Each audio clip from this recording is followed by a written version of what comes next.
दृष्टि करके चिंतन करते हैं। तो नासा क्या कहती है कि मैं आपके लिए एकाग्रता का कारण हूँ, आप मेरा उपयोग करें और इस संसार से मुक्त हो जाएं।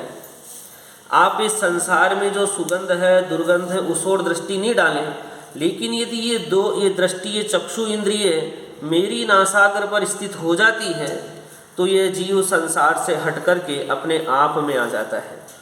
इसलिए पुरुषार्थ क्या करना, आंट में लगाना, हाँ, अपनी नासाग्र दृष्टि बनाना, ये हमारी घ्राण इंद्रिय की सार्थकता है। और चक्षु इंद्रिय क्या कहती है?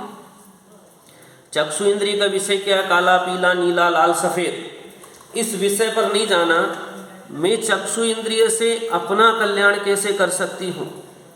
तो इस चक्षु इंद्रिय से, इस चक्षु इंद्रिय में वह देखना जिससे मेरे संसार का अंत होता है। आपने शिखर जी की यात्रा की है, उस शिखर जी की यात्रा को आप अपनी आँख में देख सकते हैं। भगवान बाहुबली को आपने देखा है, उनकी दृष्टि को इन आँखों में अभी भी आप ला सकते हैं। भगवान महावीर को आपने देखा है, भगवान है। उन भगवान महावीर को इन चक्षु रूपी जो झूला होता है, पलना होता है, उसमें झूला सकते हैं। चक्षु इंद्रिय पर यदि विजय हो गई तो समझ लो आधा संसार जीत लिया। इसलिए चक्षु इंद्रिय की सार्थकता किसमें है? इनको वहाँ ले जाना, उस दृश्य पर स्थापित कर देना जिससे मेरी आत्मा की विशुद्धि होती है।